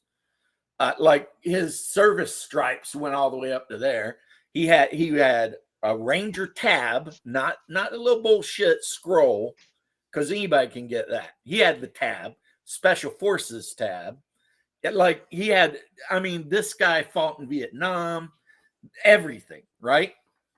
And if he rolled up on your ass and said something, if you were enlisted, it was like, don't even ask how high you should jump. Just jump. Hope you get it. You know what I mean? It's like, and if you're an officer, unless, you know, you're like a major or something, yeah, you're not messing with this guy. I think I'm going to have to go. I'll see you. Okay. Because you mess with him and start a big to-do, and now you've got to deal with Jensen. And Jensen's our full bird colonel. And the thing about Jensen is he was the perfect infantry colonel. Absolutely fair and absolutely hard as freaking coffin nails. So anytime you had to deal with Jensen, you knew what it was, right? It was like, Jensen is not going to mistreat you. However, he's also not going to coddle you at all. So if you're effing up, you better hope it never gets to the colonel, which, you know, it shouldn't.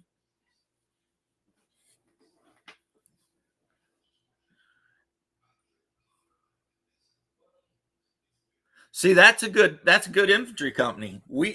My captain was Captain Brown. I know, super common name. And what made him so amazing is he had joined the Army as an enlisted man, did his time, got out, and then used the GI Bill to go to college. And while he was in college in Cleveland or wherever, I forget exactly, he went through ROTC and then rejoined the Army as an officer. So now the negative about him was, if you were part of the E4 Mafia and you thought you could skate by, he knew all the tricks. So that was the negative. He knew all your tricks, so don't try it. But because he had been enlisted, he had a special place in his heart for enlisted men, you know? Yeah. Yeah.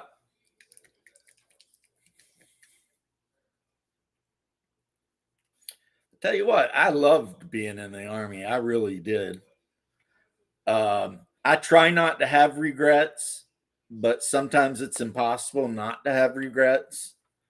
And my life has turned out really good. I mean, I got to be a fireman and I got to marry my wife and I, you know, just my kids and everything. So my life has been really good. But you know how it is. Sometimes I can't help but think, man, I wonder what would have happened if I just stayed in, you know?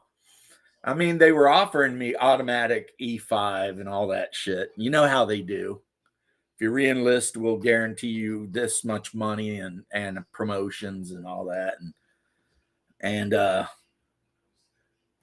didn't do it because I let a woman get into my head. That's what happened. I let a woman get into my head because the woman I had inadvertently married, and you guys all remember the story about half of you guys are going to marry a hooker. Well, I was one of those halves. Cheated on me. I caught her. And when I caught her, she blamed me for it. And I was so stupid that I agreed. So when it come time for me to re-enlist or ETS out, I ETS'd out rather than, because I thought, well, if I'm at home, then she won't cheat on me. Guess what? Yes, she will. Because it's her nature, just like a snake. You know what I mean? And it is what it is, guys. So that's why, like when Bear was saying, I'm super forgiving and I try not to be super judgmental most of the time, because I already know that I've done some of the stupidest shit you can do. I mean, like really stupid stuff. So how am I supposed to judge any of you guys in chat for any stupid shit you ever do? Because I guarantee you, none of you have done as stupid a shit as I have. That's just the way it is, you know? And but luckily, like I said, it all worked out in the end.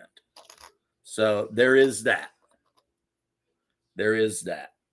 Yeah, my only problem with Colonel Jensen, Mad Cat, is he was a runner. So back then I was like, I don't know, 18, 19 years old. That dude was probably 50. And once a month we would have our brigade run. So the whole brigade, because he was our full bird first brigade, right? So that would be like 3-7 infantry, my unit, 315 infantry, 464 armor. Everyone would have to show up. And then he'd want to do a 10K. And man, anyone who's been in the Army and knows about the accordion effect when you're running in formation, yeah, you know, there's nothing worse. You know, I mean, that is the worst thing ever, the accordion effect. And one of the worst days of my military career was a brigade run, and he picked me to carry the 3-7 guide arm, which, you know, the flag.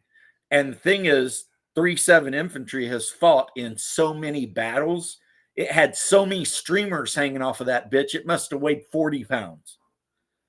And I have to run up front and in front of everybody. And this crazy old man just running us to death. And, you know, it's just like, you know.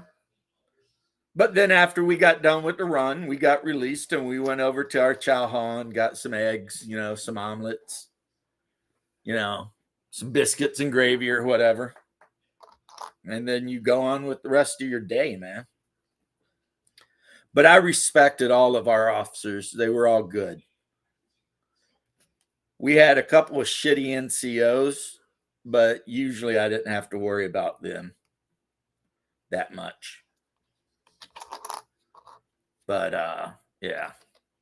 And all of our shitty NCOs were guys that got sent to our unit from like Korea after the fact, you know? So like while we were in the desert in Iraq, they were in Korea, and then they get sent to our unit, and of course they absolutely despise all of us because we all have all of our ribbons and our combat patches and all this shit, and they have P3 profiles.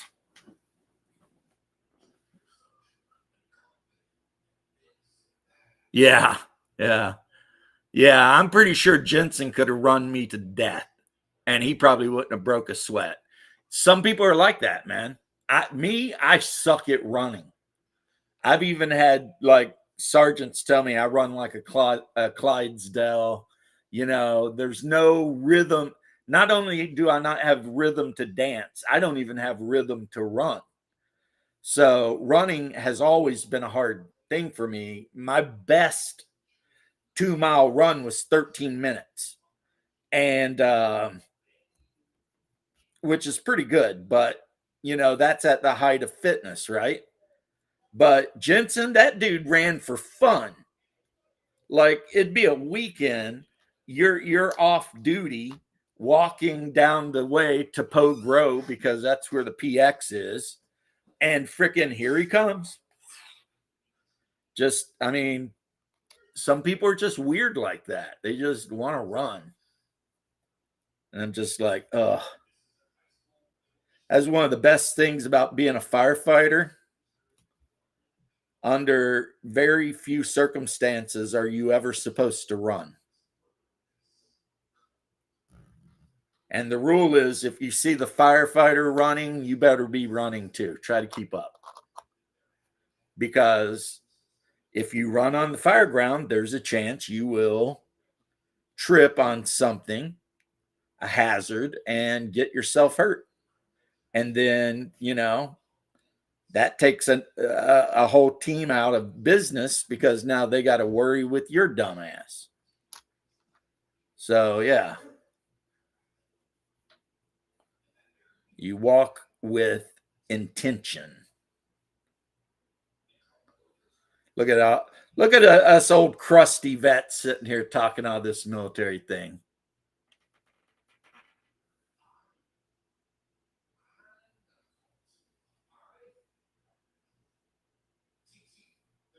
Tough shit you're going.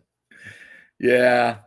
When we went to Iraq, boy, I remember people were pissed off because the captain came out and told us all what was going on. And then first sergeant come out and let everyone know that anyone that was ETSing within like the next couple months, their ETS was frozen. And like there were dudes in my platoon that had literally, they were short timers. I mean, they literally had like a month left and they got deployed and they were pissed. They're just like, oh man. And I'm not laughing because I wanted to see them in pain. I'm laughing because there's nothing else you can do. You know what I mean? Like when that situation hits, you all you can do is laugh because, SOCKS, right? It is what it is, and there's nothing you can do about it. So, all right, looks like we're coming up on the 2-hour mark. So I'll probably be wrapping this up. I don't know about you guys, but I've been having a really good time. Even though we got off of games and started talking about, all kinds of stuff. But hey, that's what my channel is about. Whatever you guys want to talk about, all you got to do is put the question in the comment thing. And if it's something interesting, then your bro is going to give you opinions. I am painting right now about 15 of these little gnomes. Some have pickaxes and some have crossbows. And I've decided I'm going to paint their pointy hats and the capes they're wearing green so that they're camouflaged. You know what I mean? And then I'll just do their boots a leather color or something. 3 mile. Yeah. Marines got to do the 3 mile and also pull-ups instead of push-ups. And pull-ups are way harder. Pull-ups are way more difficult than push-ups. That's just a fact. I know when we were in training, when it was chow time and you would go to the chow hall, there were pull-up bars out front of the chow hall. And when you walked up, drill instructor would tell you to do pull-ups. And if you didn't do enough, he'd make you go to the end of the line.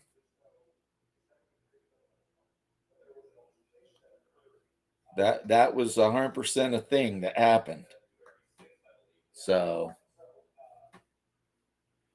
yeah.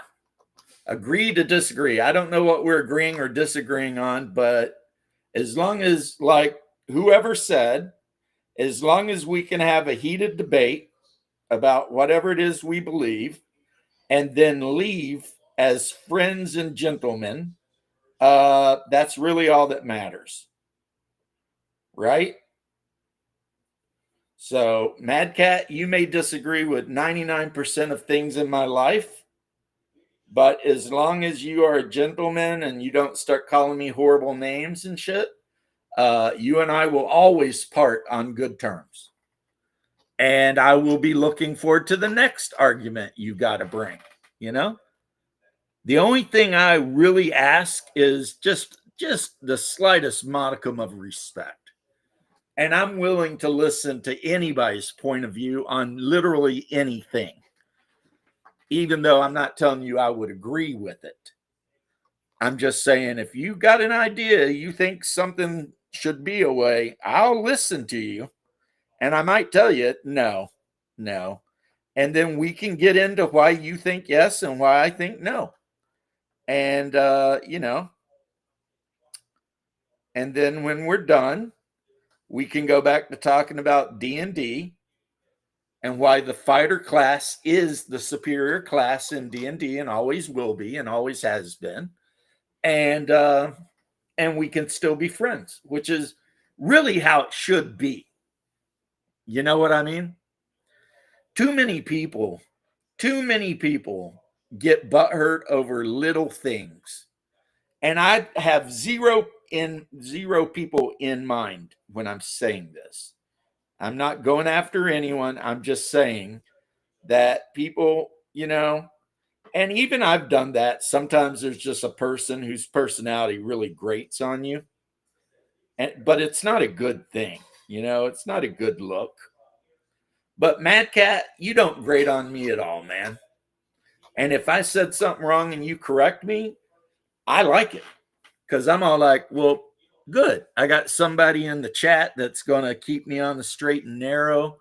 Guys like me need that, So you have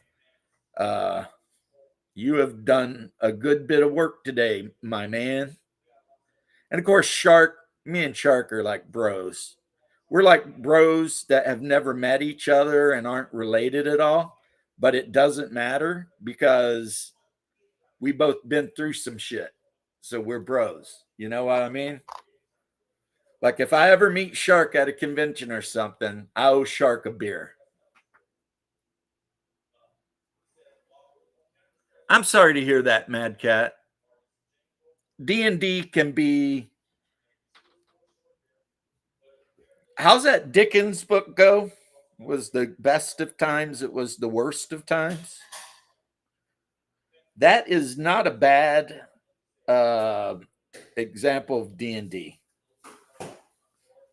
Depending on the players and the DM and the way the dice are going, it can be the best of times and it can truly also be the worst of times.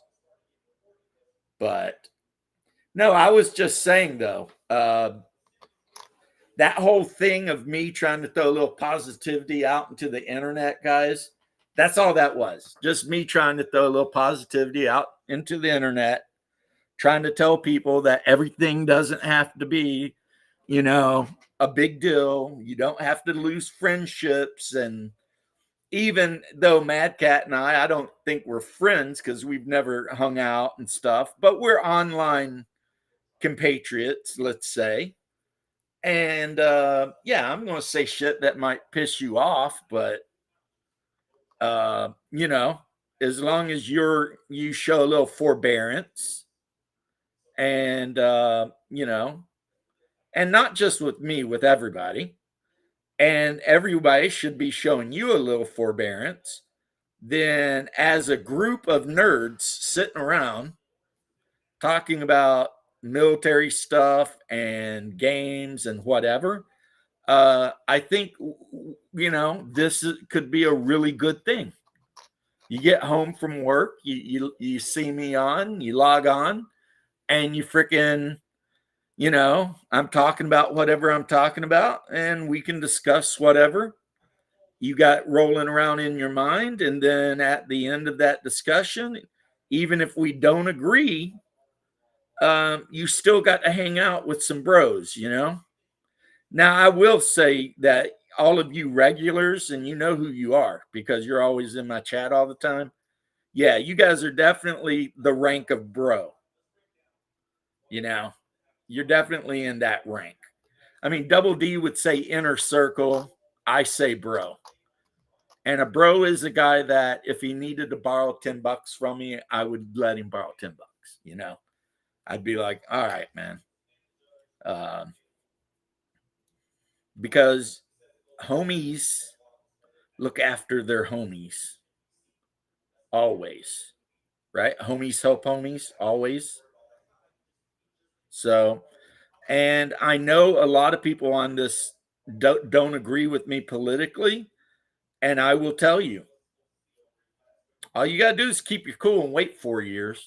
Shit, that's the best thing about being an American. You know, like we had the living mummy in charge for 4 years, or whoever was in charge. I mean, who even knows? And what did we do? Well, people like me, we kept doing what we're doing.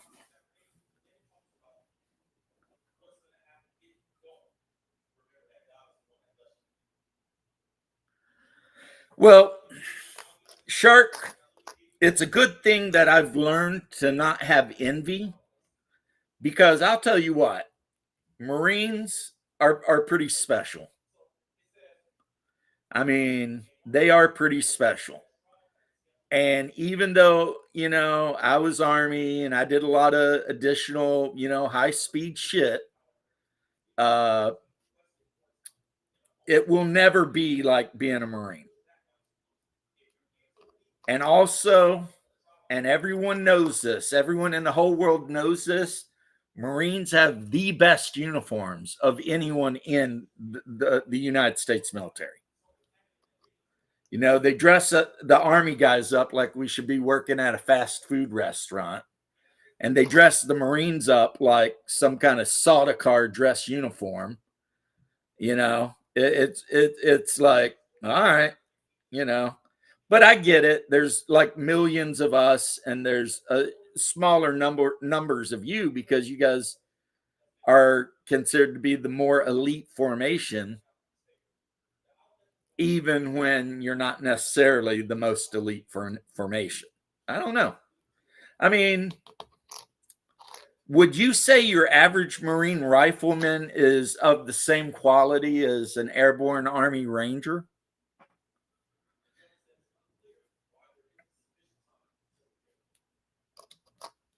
I mean, I always thought they were about the same, honestly.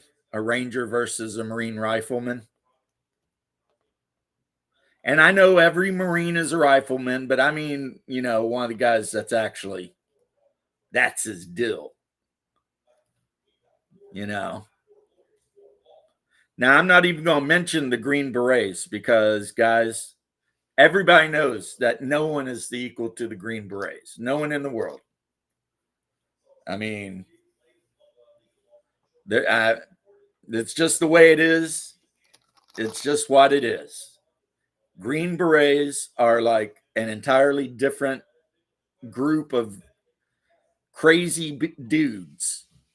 At any given time, there's maybe 100 of them on the planet. So, I mean, and the training just to get into a Green Beret thing is like years long.